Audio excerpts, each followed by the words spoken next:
ፕሮፐርቲስን። እስቲ ወደ አርሰናል ጉዳይ ደግሞ እንግባ።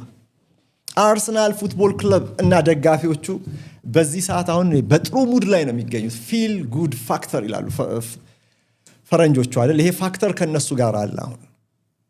ምክንያቱም ማንቸስተር ሲቲ 2 ጨዋታዎች ላይ በተከታታይ ነጥብ ጣለ። በሁለቱም አጋጣሚዎች ላይ ደግሞ አርሰናል አሸንፎ 3 ነጥብ ይዞ ወጣ። 6 ነጥብ ተከፈተ 20ኛው ሳምንት ላይ።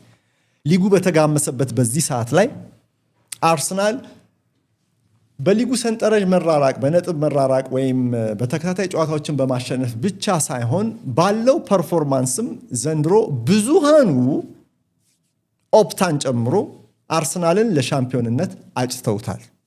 የአርሰናል ደጋፊዎች ከወዲሁ ራሳቸውን ለግንቦቱ ድግስ እያዘጋጁ ይመስላል። እንግዲህ ከየትኛውም የውድድር ዘመን ይልቅ በዚህ ሲዝን ይህንን ቢመኙ፣ እርግጥ ውድድሩ ገና መጋመሱ ነው፣ ግን ይህንን ቢመኙ መቼም ጥፋተኛ ናቸው ወይም አጋነውታል የሚል ያለ አይመስለኝም። ግን 5ኛው እውነት እዚህ ጋር አርሰናልን ይመለከታል። ቆይ ወደ ማርቲን ኦዴጋርድ ጉዳይ ከመግባቴ በፊት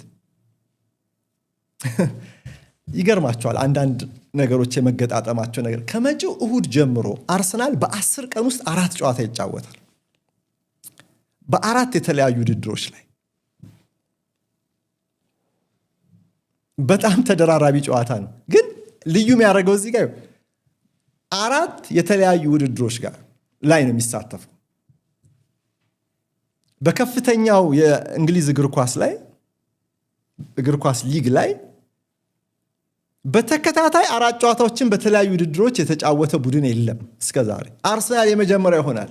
በመጀመሪያ ፖርትስመዝን በኤፍኤ ካፕ ይገጥማል። ቀጥሎ ቼልሲን በካራባው ካፕ ግማሽ ፍጻሜ ይገጥማል።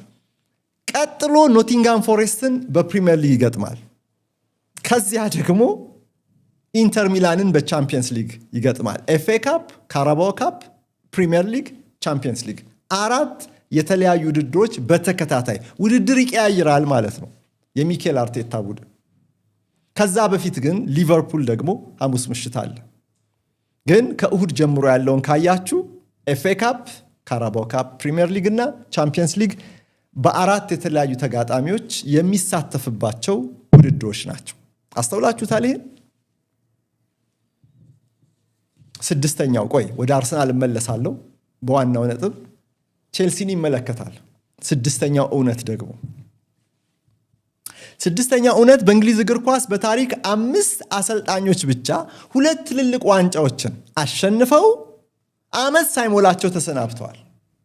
በእንግሊዝ እግር ኳስ ቶፕ ፍላይት ሊግ ታሪክ ቀደም ባለ የውድድር ዘመን 2 ትልልቅ ዋንጫዎችን አሸንፈው ግን ድላቸውን አጣጥመው 1 ዓመት ሳይሞላቸው በክለባቸው ስንብት ገጥሟቸዋል። 5 አሰልጣኞች ያሰናበቱት ክለቦች እነማን ናቸው? እነዚህን እንደዚህ የሚጣደፉት ትዕግስት ያጡት ውጤታማ አሰልጣኞች አመዳፋሽ እጃቸውን አመዳፋሽ የሚያደርጉት እነማን ናቸው የተባለ እንደሆነ 5ቱም አሰልጣኞች በአንድ ክለብ ሰለባ የሆኑ ናቸው። በቼልሲ አሁን 5ኛው ተረኛ አሰልጣኝ ኤንዞ ማሬስካ ናቸው። ክለብ ዓለም ዋንጫንና ኮንፈረንስ ሊግን አሸነፉ። ዓመት አልሞላቸውም አሁን ሲሰናበቱ። ጆሴ ሞሪኖ ይሄ ዕጣ ፈንታ 2 ደርሷቸዋል። ካርሎ አንቸሎቲ 1፣ ሮቤርቶ ዲማቲዮን ታስታውሳላችሁ 1 ደርሷቸዋል።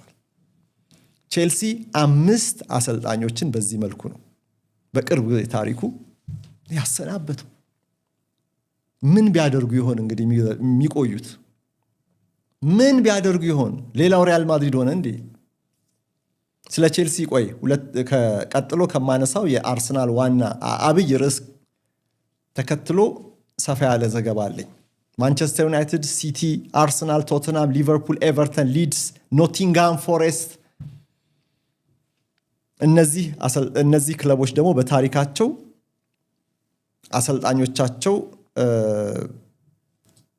ሁለት ዋንጫዎችን አሸንፈውላቸው ቀደም ባለው ሲዝን ያላሰናበቱ ናቸው። ቼልሲ ግን በዚህ በኩል 5 ጊዜ እንዲህ አድርጓል። ግን ምን ትላላችሁ የቼልሲ ደጋፊዎች? ለንደን ኢዝ ብሉ የሚል ኮሜንት ሴክሽኑ ስር አቤት የበዛ ሰማያዊ ልብን ያከታተለ አስተያየት ይታየኛል። ከዚያ ደግሞ አርሰናል ለንደን ኢዝ ሬድ የሚል ደግሞ የአርሰናል ደጋፊዎች በቀይ ልብ ደግሞ መጡ። ኮሜንት ሴክሽኑን እንኳ አጨናነቃችሁት። እስቲ ይሄንን ተዉትና የቼልሲ ደጋፊዎች የኤንዞ ማሬስካን ስንብት እንዴት ታዩታላችሁ? ትክክል ነው ወይ? እውነት እንደው በቼልሲ አዲሶቹ ባለሀብቶች ትተማመናላችሁ? አካሄዳቸው ተመችቷችኋል ወይ?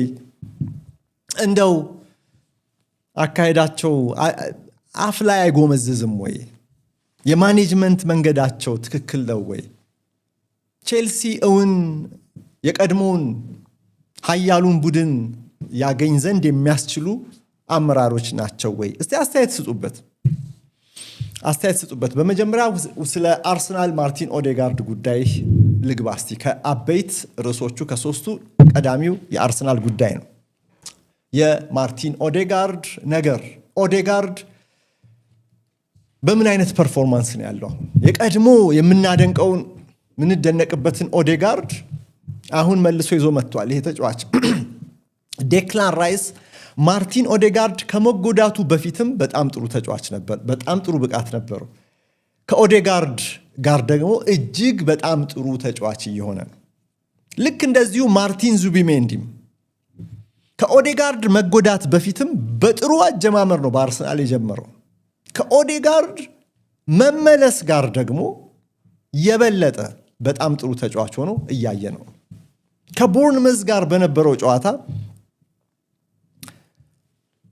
አርሰናል አልተቸገረም ማለት አይቻልም። በሳምንቱ መጨረሻ አሸናፊ ተጫዋች በሚፈልግበት ጊዜ ውጤት ሊቀይር የሚችል ተጫዋች የት ነው ያለው በሚልበት ጊዜ ሁኔታው ለአርሰናል ጭንቅ ራይስ እፎይታ ሆኖ መጣ።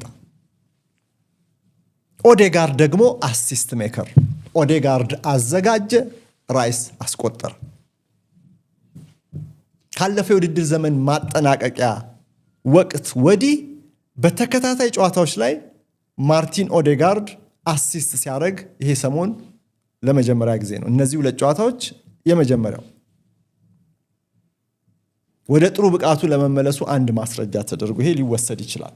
ብቻ ጨዋታ ቀያሪ ተጫዋች ሲፈለግ ኦዴ ሰሞኑን በፈጠራም በጎልም አለው እያለ ነው። የአርሰናል ደጋፊዎች ይበልጥ የሚተማመኑበት አይነት ተጫዋች ሆኗል። ሚኬል አርቴታ እንዲሁም በዚህ በኢንዲቪጁዋል ፐርሶናሊቲ እና በኢንዲቪጁዋል ፕሬዘንስ ነው ያለው። እሱ በጨዋታ ላይ ተጽዕኖ ለመፍጠር በሚያስችል በቡድን ውስጥ የመገኘት ልዩነት ፈጣሪነት እንዲሁም ደግሞ በሜዳ ላይ በሚያሳዩ ፐርሶናሊቲ ቡድኑ በዚህ ረገድ ሌላ አይነት እድገት በማሳየቱ ደስተኛ ነኝ ሲል ሲናገር ተደምጧል። ይሄ እንግዲህ ኢንዲቪጁዋል ፐርሶናሊቲ፣ ኢንዲቪጁዋል ፕሬዘንስ እንዲሁ የትኛውም ተጫዋች እኮ ሜዳ ላይ ተሰልፎ ይገባል። ግን ፐርሶናሊቲን ማሳየት አለብህ። ቡድኑ በሚቸገርበት ጊዜ፣ በሚጨነቅበት ጊዜ መፍትሄ ሆነ መምጣት አለብህ። ደረጃህን ማሳየት አለብህ። ብቃትህን መግለጥ አለብህ። ጎል ቢያስፈልግ በጎል አሲስት ቢያስፈልግ በአሲስት እንደዚህ ያለ የኢንዲቪጁዋል ፐርሶናሊቲ በአርሰናል ስብስብ ውስጥ ሰሞኑን በይበልጥ እየታየ ነው፣ በሌላ መልክ እየታየ ነው። ይሄ ደግሞ ቡድኑ ለመብሰሉ ቡድኑ በአንድ ደረጃ ወደፊትም ለማደጉ ማሳያ ስለሆነ ደስተኛ ነኝ ሲል ነበር ሚኬል አርቴታ። ይሄ ብዙ የሚያነጋግረን ነጥብ ነው። እውነትም ራይስ ፐርሶናሊቲውን ሁሌ እንዳሳየ ነው። በተለይ የቦርንመዝ ጨዋታ የመጀመሪያው በፕሪሚየር ሊግ 2 ጎል ያስቆጠረበት ጨዋታ መሆኑን መርሳት የለብንም። ግን አርሰናል ተጨንቆ ነበረ ከቦርንመዝ ጋር። ያንን ጭንቀት በአንድ ጊዜ ለማስወገድ የሚችል ተጫዋች ያስፈልግ ነበር በአንድ ተጽዕኖ እና ጎል አስቆጣሪ ካለ ደግሞ አሲስት ሜከርም ይኖራል። ብዙ ጊዜ ሁለቱ ኦዴጋርድና ዴክላን ራይስ አርቴታ ባለው በዚህ መመዘኛ ራሳቸውን ከፍ አድርገው ያቀረቡ ከዋክብት ሆነው ታይተዋል። ይሄ እንግዲህ አንድ ጨዋታ ጉዳይ ብቻ ሳይሆን ሰሞኑን ሁሉ ሲታይ የነበረ ነው። ለምሳሌ ከአስቶን ቪላ ጋር በነበረው ጨዋታ ዴክላን ራይስ እንደምታውቁት በጉዳት ምክንያት ጨዋታውን ሚስ አድርጎ ነበር፣ የጉልበት ጉዳት። ነገር ግን በዛ ጨዋታ ላይ ለመሰለፍ ራሱ የመጨረሻ ጥረት እንዳደረገ ሚኬል አርቴታ ሲናገር ነበር። ልምምድ ለመስራት ጨዋታው ላይ ለመሰለፍ እስከ መጨረሻው የሚወስነው ሰዓት ደቂቃ ድረስ ጥረት ሲያደርግ ይታያል እና ጥረት አድርጎ ከአስቶን ቪላ ጋር በነበረው ግጥሚያ ከአቅም በላይ በመሆኑ ምክንያት ሚስ አረገ ያንን ጨዋታ። የቦርንመዝን ጨዋታ ግን 90 ደቂቃ ተጫወተ፣ 2 ጎል አስቆጠረ። አርቴታ ስለ ራይስ ምን አለ? ዴክላን ያለማቋረጥ በየጨዋታው ላይ አንድ ነገር እየጨመረ ይገኛል አለ። ከጨዋታ ጨዋታ አንድ የሆነ ነገር እየጨመረ ወደፊት እየተራመደ አንድ ስቴፕ እድገት እያሳየ ይገኛል። መቆሚያው የቱ ጋር እንደሆነ አይታየኝም። መሻሻል ስለሚፈልግ እየተሻሻለም ስለሆነ ነው እንዲህ ማለት አለ አርቴታ። ለኛ ወሳኝ ተጫዋቻችን ነው ብሎ ፒቮታል ፕሌየር ሲለው ነበር እና ከአስቶን ቪላ ጋር ለመጫወት ፈልጎ ነበር ስላችሁ እሱ ራሱ ሚኬል አርቴታ ከተናገረው ተነስቼ ነው። በጨዋታው ዕለት ጠዋት ብዙ ሞክሯል አለ፣ አልቻለም። በቀጣዩ ቀን ደግሞ ልምምድ ለመስራት ሞከረ፣ በቃ ልግባ ትሬኒንግ ላይ ብሎ ሞክሮ በዛም አልቻለም። ለቦርንመዝ ጨዋታ ግን ለመድረስ ጥረቱን ጨምሮ ሲታትር ቆየና በመጨረሻ ደቂቃ ላይ እንዴት ነህ ብዬ ጠየቅኩት አለ ሚኬል አርቴታ። how do you feel? I am in አለኝ አለ። በቃ ዝግጁ ነኝ አለኝ አለ። አርቴታም ያው እንግዲህ ከሕክምና ክፍሉ ጋር በመነጋገር እንደሆነ ጥያቄ የለውም፣ ከፊትነስ ዲፓርትመንቱም ጭምር። እዚህ ጋር እንደ ቼልሲ አይደለም። አርሰናል አሰልጣኙ እንዲወስን ይደረጋል። አሰልጣኙ የራሱን ኮመን ሴንስ ተጠቅሞ የሕክምና ባለሙያ ባይሆንም ግን ከሕክምናው ክፍል ጋር ተማክሮ የሚወስነው ነው እና የሚመስለው ሜዲካል ስታፉ ተጫዋቹ ጥሩ ስሜት ከተሰማው ሊጫወት ይችላል ህመም ካልተሰማው የሚል አረንጓዴ መብራት ለሚኬል አርቴታ አብርተውለት የነበረ ነው የሚመስለው። ተጫዋቹ ፈቃደኝነቱን ዝግጁነቱን ሲገልጽ አስገባው።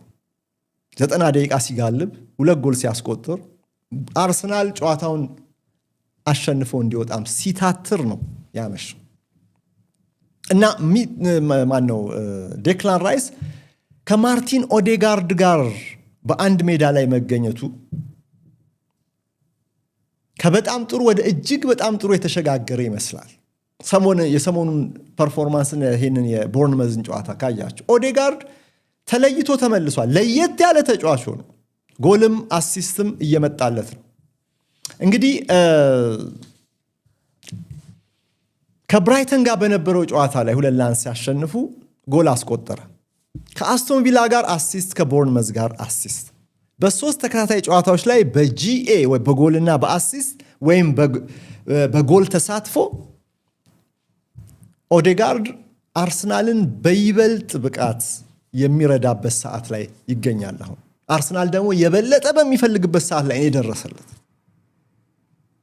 ምክንያቱም የኤቤሬቺ ኤዜ ነገር አስተማማኝ አይደለም። በአሰልጣኙ አሁን እየታመነበት አይደለም። የኤዜ የቶተናም ፐርፎርማንስ እንዳለ ሆኖ ግን ደግሞ በጨዋታዎች ላይ ብዙም ልዩነት መፍጠር ሳይችል ተቸግሮ በወረደ ፐርፎርማንስ ተቀይሮ የወጣባቸው ጨዋታዎች አሉ። ወይም በቋሚነት ተሰልፎ ደግሞ ተቀይሮ እንዲወጣ የተደረገባቸው ግጥሚያዎችም አሉ። የአስቶን ቪላ የመጀመሪያው ጨዋታ አስቶን ቪላ አርሰናልን ያሸነፈበት እንደ ምክንያት ይጠቀሳል። እንግዲህ ወደ ኤዜ ጉዳይ አልገባም፣ ግን በኤዜ ወቅታዊ ፐርፎርማንስ ምክንያት የማርቲን ኦዴጋርድ አሁን እንደዚህ ልዩነት ፈጣሪ ሆኖ የመምጣቱ ነገር መቼም ለሚኬል አርቴታ ትልቅ የምስራች። ግን ለአርቴታ ብቻ አይደለም፣ ለዙቢሜንዲም ለራይስም ጥሩ ዜና ነው እያልኳችሁ። የማርቲን ዙቢሜንዲ ከኦዴጋርድ ጋር ባላቸው ጥምረት በዚህ ጉዳይ ላይ ሰፊ ማብራሪያ ያስፈልጋል ብዬ በሬዲዮ ባዘጋጀሁት ፕሮግራም ላይ በጥቂቱ አንስቼ አልፌው ነበር። አሁን በደንብ ሲል አብራራው። የዙቢሜንዲ ወደ አርሰናል ስብስብ ውስጥ መቀላቀል ከማርቲን ኦዴጋርድ ጋር ላላቸው ጥምረት ግጥም ሊሉ የሚችሉ የየራሳቸው ለየት ያለ ታለንት ፕሮፋይል ያላቸው ተጫዋቾች መሆናቸው ዙቢሜንዲ ያኔ ከሪያል ሶሲዳድ ሲዘዋወር ጀምሮ ሲወራ ቆይቷል። አሁን ደግሞ ይሄን ነገር እያየን በአጭር ጊዜ እንግዲህ ከጉዳት ከተመለሰ በኋላ ባለው ጊዜ ከወሰድን በአጭር ጊዜ ሁለቱ ተጫዋቾች የፈጠሩት ቅንጅት በጣም አስደናቂ ነው። የዙቢሜንዲ መኖር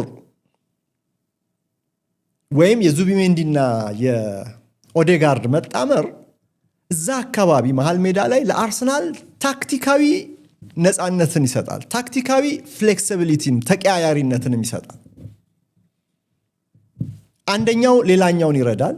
የበለጠ ግን ኦዴጋርድ እዚህ ጋር የሚጠቀመው ዙቢሜንዲ ጥሩ ዲፌንሲቭ ከቨር ወይም የመከላከል ሽፋን ስለሚሰጠው ስታዩት ዲስትሮየር አይመስልም። ዲፕላይን ፕሌይሜከር ባህሪ ነው ያለው። ነገር ግን በጨዋታ በአማካይ 1.2 ኢንተርሴፕሽን የሚያስመዘግብ 1.7 ደግሞ በጨዋታ በአማካይ ሸርተቴ የሚወርድ 6 ቁጥር መሆኑን መርሳት የለብንም። ይሄንን ካያችሁ ከአርሰናል እንደውም የሁሉንም ዳታ ስመለከት ነበር ከዚህ ፕሮግራም በፊት ከዚህ ወደ ስቱዲዮ ከመግባቴ በፊት በዚህ በኩል በጨዋታ አማካይ ኢንተርሴፕሽን እና ታክል የሚበለጠው በባክፎሮቹ ብዙ መንሸራተት ብዙ መከላከል ያለባቸው ከኋላ ያሉት ተከላካዮች ናቸው። በአርሰናል ላይ ያለው ዳታ ከተከላካዮቹ ቀጥሎ የበለጠ የመከላከል ተሳትፎ ያለው በዚህ ረገድ በተለይ በእነዚህ ሁለት ዘርፎች ላይ ከፍ ያለ ውጤታማነት ያለው ተጫዋች ነው። እርግጥ ተከላካይ አማካይ ቦታ ላይ ስለሚጫወት 6 ቁጥር ቦታ ላይ እንደ ሆልዲንግ አማካይ ይሄን ማድረግ ግድ ይለዋል።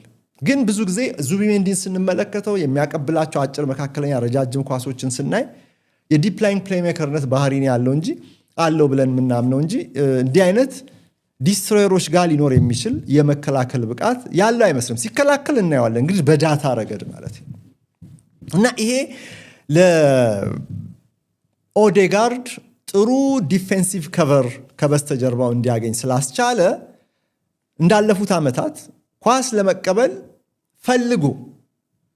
ፈልጎ ሆን ተብሎ ወደኋላ ይመለስ ይሆናል እንጂ በቢልዳፑ ላይ አርሰናል እየተቸገረ ልርዳው ብሎ ወደኋላ የሚመለስ ተጫዋች አይደለም። አሁን ወደኋላ መለስ እያለ ከተከላካዮቹ ኳስ የመቀበሉ ነገር የሰሞኑ ልማድ ነው። ግን በዚህ ሰዓት ላይ ከዙቢሜንዲ ጋር ያለው ውህደት ታሳቢ ተደርጎበት ነው እና የበለጠ እዛ ጋር ማነው ከፊት ማነው ከኋላ ስል ነበር ባለፈው በሬዲዮ ፕሮግራሜ ላይ እና በዚህ በእንቅስቃሴ እንዴት ነው እንዲህ በቨርቲካል አክሲስ አይጫወቱም። ግን አንድ ከፊት አንድ ከኋላ መሆን ከተፈለገ እንደ 6 ቁጥር ዙቢሜንዲ ሁል ጊዜ ከኋላ ሆኖ አይደለም የሚጫወቱ። በእንቅስቃሴ ከፊት ይሆናል። ቦታ ይተካካሉ። ቦታ እየተተካኩ የመጫወታቸው የመዋሃዳቸው ነገር ለአርሰናል እዛ ቦታ ላይ ተጋጣሚዎች እንዳይገመት አይገመቴነትን ሰጥቶታል። እንደዚህ አይነት አድቫንቴጅ ሰጥቶታል። ዙቢሜንዲ የሚታወቀው ፕሬሲንግ በመቋቋም ብቃቱ ነው። ፕሬስ ሬዚስተንት ተጫዋች ነው። ፕሬስ ካረከው አትነጥቀውም ኳሱን። ይሄ ታዲያ ለራሱ ለማርቲን ኦዴጋርድ ሌላ አድቫንቴጅ ሆኖ የመጣ ጉዳይ ነው። የጨዋታውን ቴምፖ አብረው ኦርኬስትሬት ያደርጋሉ። የበለጠ 6 ቁጥር ነው ይህን ስራ የመስራት ኃላፊነት ያለው አይደል? ግን አሁን ይህን ነፃነት ሰጥቶታል። ኦዴጋርድ በጥልቀት ይመጣል ከዙቢሜንዲ አጠገብ፣ ወይም በጥልቀት ይመጣና የመጀመሪያው ተከላካይ አማካይ የሆነና ኳስ ይቀበላል። ፊቱን ያዞርና ከዙቢሜንዲ ጋር ይጫወታል እና ዙቢ ብዙ ኳስ አያበላሽም። በዚህ በዲፕላይን ፕሌይሜከር በምንለው በ6 ቁጥር ቦታ ላይ ብቻ ሳይሆን ወደፊት ተጠግቶም ደግሞ የመጨረሻ ኳሶችን ለመስጠት የሚያስችለውን እድል ኦዴጋርድ ወደኋላ መመለሱ ይሰጠዋል ማለት ነው እና ፊት ኋላ እየሆኑ ሲጫወቱ ቦታ እየተቀያየሩ እንደዚህ ያለ ጥቅም እርስ በርሳቸው አንዳቸው ለሌላቸው ይሰጣሉ እና በእንግሊዝ ፕሪሚየር ሊግ የዙቢሜንዲን ፐርፎርማንስ ካየነው የዘንድሮ የኳስ ፐርፎርማንስ በ19 ጨዋታ ኳስ የማቀበል ስኬቱ 90% ነው። ኳስ አይበላሽበትም። ብዙ ከ11 ቢበላሽ ነው። በየጨዋታው ላይ 60.2 በአማካይ ወደ 60 ኳስ ይነካል፣ ያቀብላል። ፓስ በሚለው ያቀብላል 60.2 በአማካይ። እስካሁን ድረስ 3 ጎል ነው ያለው፣ 1 አሲስት ነው ያለው። በዚሁ ከቀጠለ ግን ማርቲን ኦዴጋርድ 6ቱን ቦታ እያያዘለት እሱን ወደፊት እያሳለፈ እንደዚህ ተቀናጅተው የሚጫወቱ ከሆነ የበለጠ ጎል የማስቆጠር አሲስትም የማድረግ እድል አለው ከዚህ በኋላ ማለት ይቻላል። ኦዴጋርድ እና ዙቢሜንዲ በዚህ መልኩ ተዋህደው እየተጫወቱ ይገኛሉ እና አዲስ አይነት የአርሰናል ጥንካሬን ፈጥሯል አማካይ ክፍል ላይ። ለዚህ ለአድቫንስድ ፖዚሽኒንግ ክሪኤቲቪቲ ለሚባለው ኤፒሲ ወደፊት ተጠግተው በሜዳ ላይኛው ክፍል ላይ ላለ ለፈጠራ ብቃት መጨመር ይሄ እንቅስቃሴ በጣም በርከት ያለ ጥቅም ነው ያለው እና የኦዴጋርድን ደግሞ የበለጠ ወደፊት ተጠግቶ የመጫወትን አድቫንቴጅ ከፍ ያደርግለታል። ቅድም ባልኳችሁ ባለፉት 2-3 ዓመታት አልፎ አልፎ ስናይ እንደነበረው ኦዴጋርድ አንዳንዴ ቢልዳፑ ላይ ልሳተፍ በሚል ከአጥቂዎች በስተጀርባ መስራት ያለበትን ስራ ሲቀንስ እናይ ነበር። አሁን ግን እንደዛ አይደለም።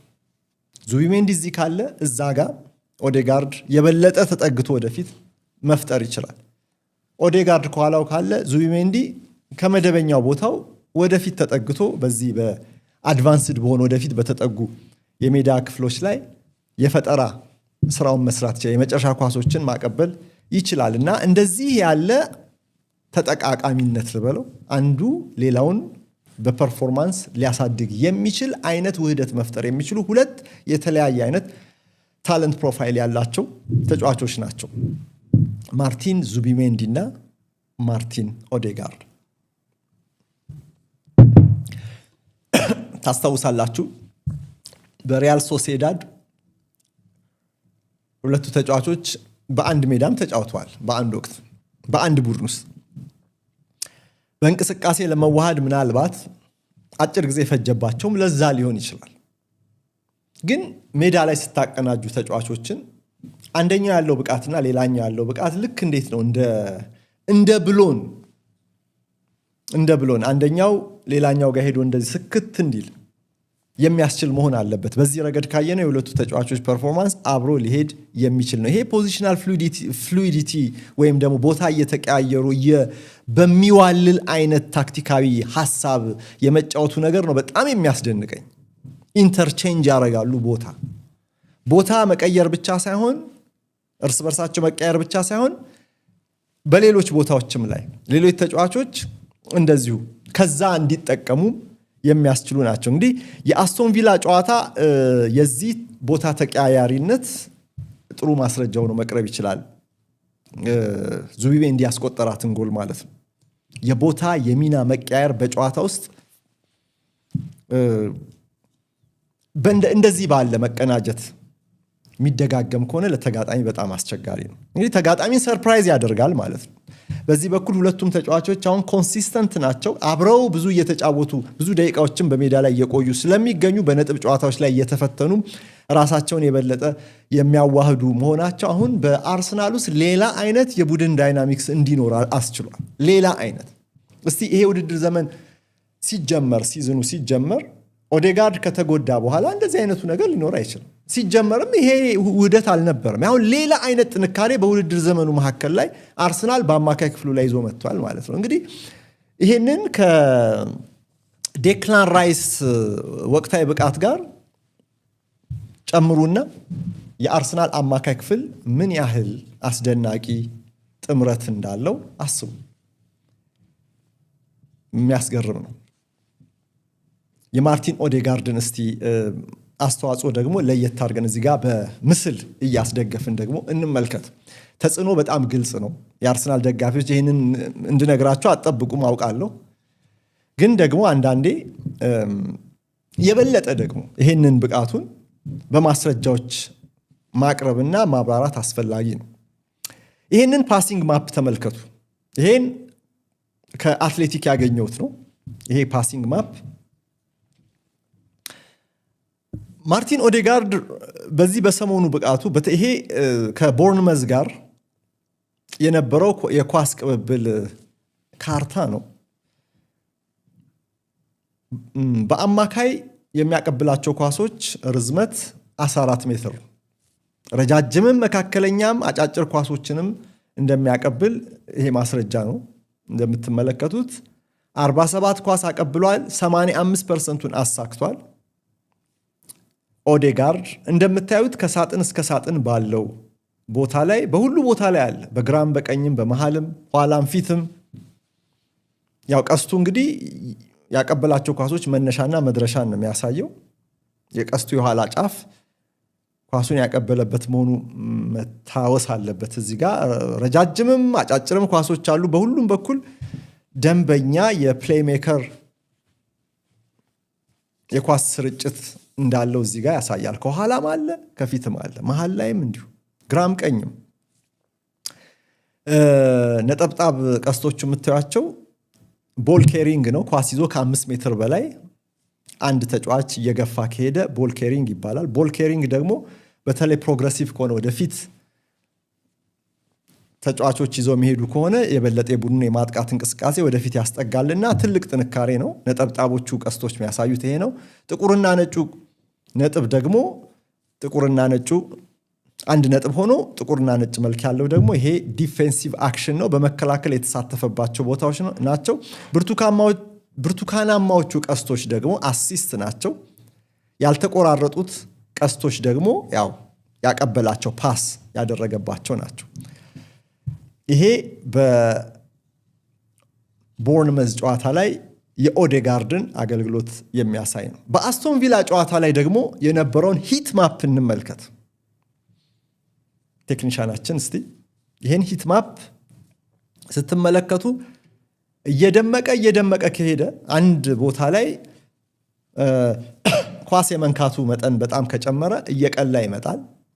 ኳስ የመንካቱ መጠን ደግሞ እያነሰ ከሄደ በአረንጓዴነቱ ሳስቶ ትመለከቱታላችሁ። እና በዚህ ሂት ማፑ እንደሚያሳየው የ10 ቁጥር ቦታ ላይ ዋነኛ ስራውን በብቃት ሲወጣ በብዛት ሲወጣ ቢቆይም ግን ደግሞ ከመሃል ሜዳው መስመር በስተጀርባ ያለውንም ተቹንም ተመልከቱ። እዛ ጋም ደመቅ ብሏል። እዛ አካባቢም የነበረው